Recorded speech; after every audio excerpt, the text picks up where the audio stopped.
Hey, welcome or welcome back. If you're new here, I'm Jamie, and this will be a reading for Cancer, Sun, Moon, Rising, and Venus.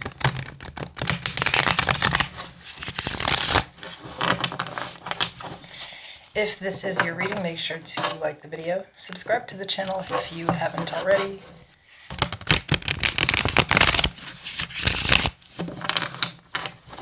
I do offer additional content in members, so if you want to become a member, you can click join, or if you need to book a personal, that information's in the description of the video.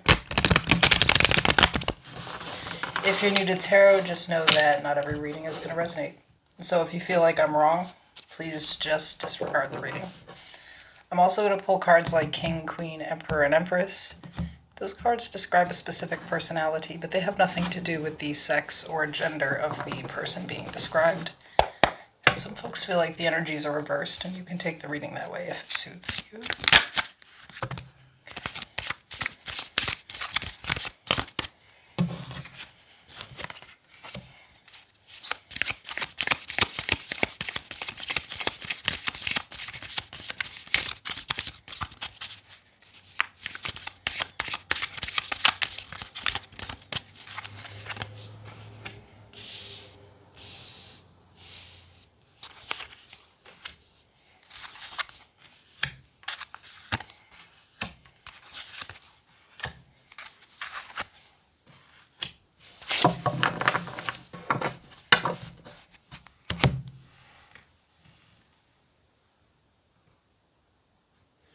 So for a lot of you, there's like this big kind of, so I'm trying to get this to focus as much as I can. It either wants the background or the front, but not both. So a lot of you, there's this massive change going on in life. Now, I think that whatever it is that you're doing here, it's something that you've agreed to, but it's actually been pretty stressful. And finally, it's like, whatever you're doing here, the hard part is over. Like, the actual struggle part of whatever this is over now. Now, there's something going on with this where whatever it is that you did, I feel like it required like a lot of patience and a lot of planning. And it takes a certain mindset. And I think you're actually being recognized here for it. Like, I think when things were super stressful and other people really were ready to like give up, you kind of showed up like, no, it's all good. We got this. We can just do this. Like, there's an optimism from your end that easily gets you recognized. I feel like for most of you, this is at work. Like, there were some changes that need to be made, or there was just something that needed to be done. Instead of standing around and bitching and complaining about it, you're the type of person to just do it. And then when it's finally out of the way, you know, back to normal, tip top. So there was a way that you saw something that other people couldn't. It's like I don't know, like you could have like a vision, some people could see something as a complete mess, but then you see all of the potential in it. And so you give all of the credit to it and you say, well, we could do it this way, and you really change other people's like way of like viewing things or thinking about things. And it could also be with your interactions with people.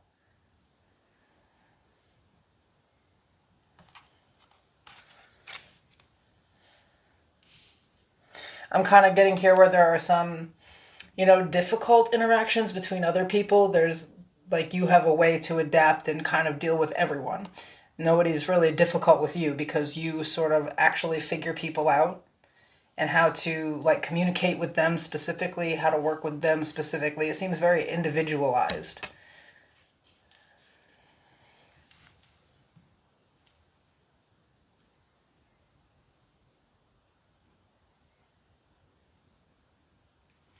I just kind of feel like you're the type of person who stays kind of calm amid, what other people would consider chaos. You're just very like level-headed, and you're able to just actually complete something because you don't allow yourself to be overwhelmed by it. It's sort of, it's like if you look at something from like this huge perspective of, oh my gosh, this is a mess. It's going to take a long time to clean it up.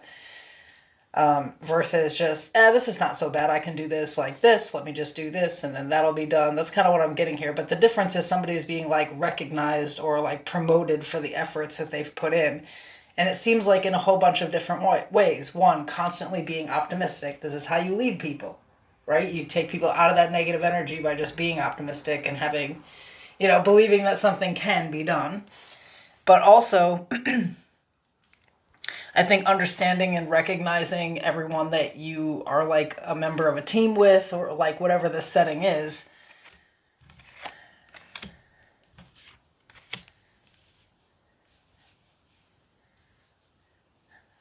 It's interesting. It's almost like your special talent here is optimism and active listening. That's what I want to get. Like, if you really take the time to listen to the people that you work with and pay attention to like their strengths and weaknesses, it puts you in a really good position to be able to work with anyone, and it gives you that adaptable thing. So there's really something about you here, and it's mostly work-based. Like, you could be the type of person that not only gets along with everyone, you're quick to help everyone out, and for all of the effort that you have been putting in, again, there's a major change coming here. Now, some of you may not expect this. This is coming with some kind of pay raise or promotion, though, period. The Eight of Pentacles, the World, the Queen of Pentacles, and the Four of Wands. So this is going to be a really good week.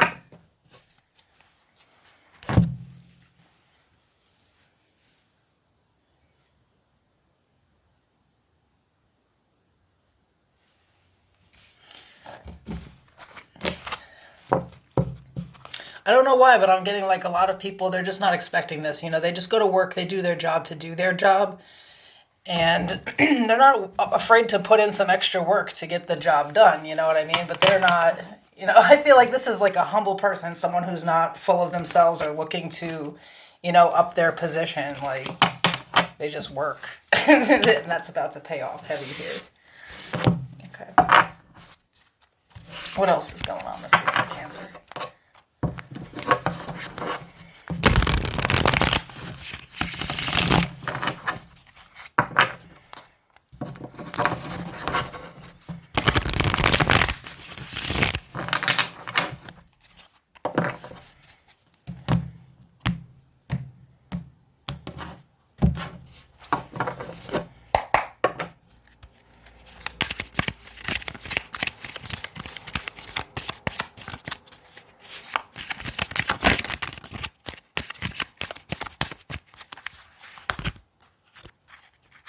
Okay, we have this Three of Pentacles again. The Sun, Leo energy. The High Priestess again. Cancer, Pisces energy. The Page of Swords. The Nine of Pentacles. The Devil, Capricorn energy. The Page of Pentacles. And at the bottom of the deck, the Queen of Wands.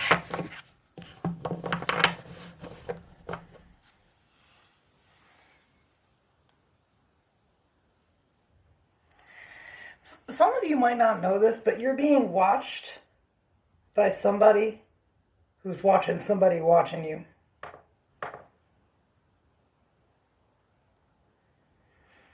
Like, some of you have like an ex, just straight up toxic as shit, always been this way, will always be this way. And they probably did the same thing when they were dealing with you. They had an ex that they could not let go of. Now, this I don't think even is the individual that they're with. You get what I'm saying? This is just how they move.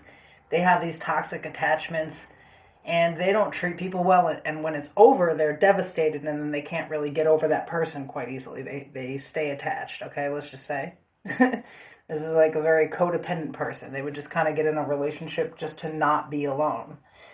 And they're still, attached to you and don't feel like you communicate with them with the High Priestess, but they're definitely watching you happy without them. And you're single. And I think they wonder why it is that you're single and you're happier than them when they have somebody.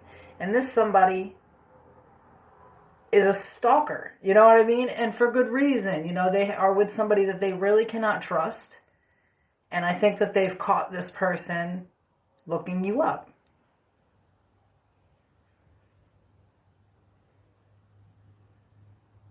This person could be, blocked from, like you may have their number blocked, but they still try to text you or something, you know what I mean? And they're too stupid to delete it from their phone. They have no clue this person, was able to look at those messages or something. It's like someone who's always been sloppy. They always get caught up with this type of thing.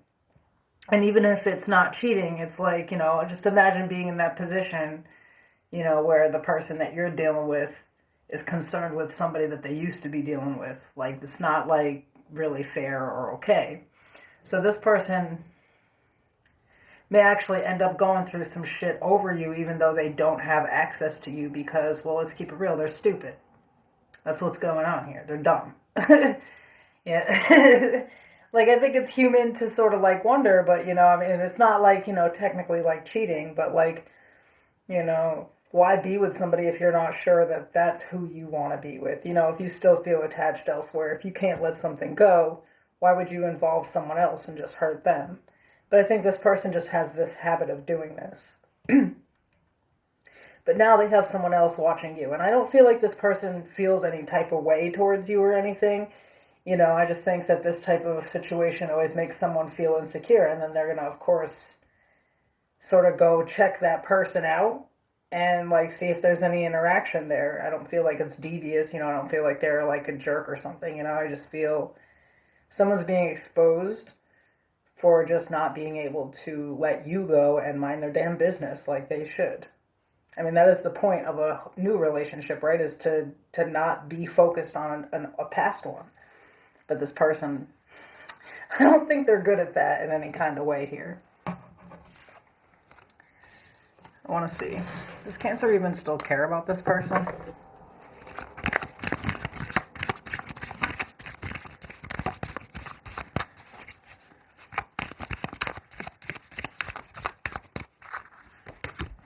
The Ace of Swords, the Nine of Wands, the Nine of Cups,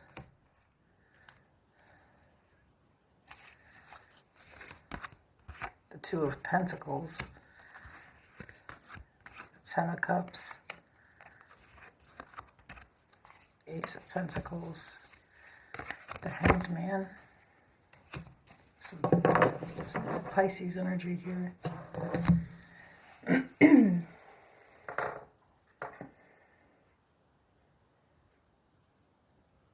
No, I think that you've accepted this. I think, maybe at first you felt really victimized by her. You may even still see yourself a victim of this person, which I agree. It kind of looks like they're sloppy. They don't really ever know what they want and just do what they want, But I think that, the Cancer that I'm reading for, they're at a point in their life where sometimes they go back and forth with it. Sometimes they miss a person. They wonder, maybe what things could have been like. And sometimes there's even a want for a relationship, but someone really is satisfied on their own. It's not like this actual longing. And I think at this point, whoever I'm reading for has accepted that they really want something new. They've completely changed their mind. There could have been this period of time where they felt like they couldn't get over this person. All they wanted was for this person to reach out. They specifically just wanted this person. And instead they got played with. They were getting juggled and toyed around with while someone's just starting a whole new relationship. And I think you were aware of it. It's like you had to find out that they were, just playing games. So, I feel like this is just warning you, maybe, if you don't want someone in your business to maybe get more like private or something. Like I said, I don't feel like this person means you any harm or anything. But, people get sloppy. They could end up trying to reach out and like ask questions. And you don't want any part of that bullshit. You know what I mean? Because what that does is give this person a way back in, a way to reconnect to you. Oh, they're crazy. I don't know why they're saying that, and so on and so forth, Okay, so I have the Fool, the Queen of Swords, the King of Swords, and the Ace of Swords. Or sorry, the Ace of Wands.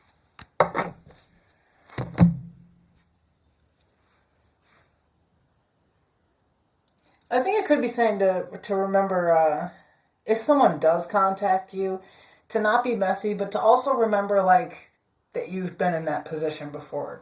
Because, sometimes it can piss you off when you don't want to talk to the person somebody like, was messing with, or like somebody that's dating your ex or something like that. But you also, might want to be gentle here. Remember what this person is going through. Because I feel like, this is trying to tell you, like, maybe this person is trying to actually have a conversation about this. They feel like you have some information that they need. They may actually contact you because they think more is going on than is. You don't even have to respond, you know what I mean? But I just feel like you've been in their position before. And I feel like for most of you, this is not somebody that, like knew about you or was hurt with you, or you were hurt with, this is just somebody who's seeing somebody that you used to deal with. It's not like something, I don't feel like you even have beef with this person. They don't have beef with you. I think they're just looking to find out, what the hell's really going on here. All right. That's the week ahead. I'll see you guys tomorrow with a love reading.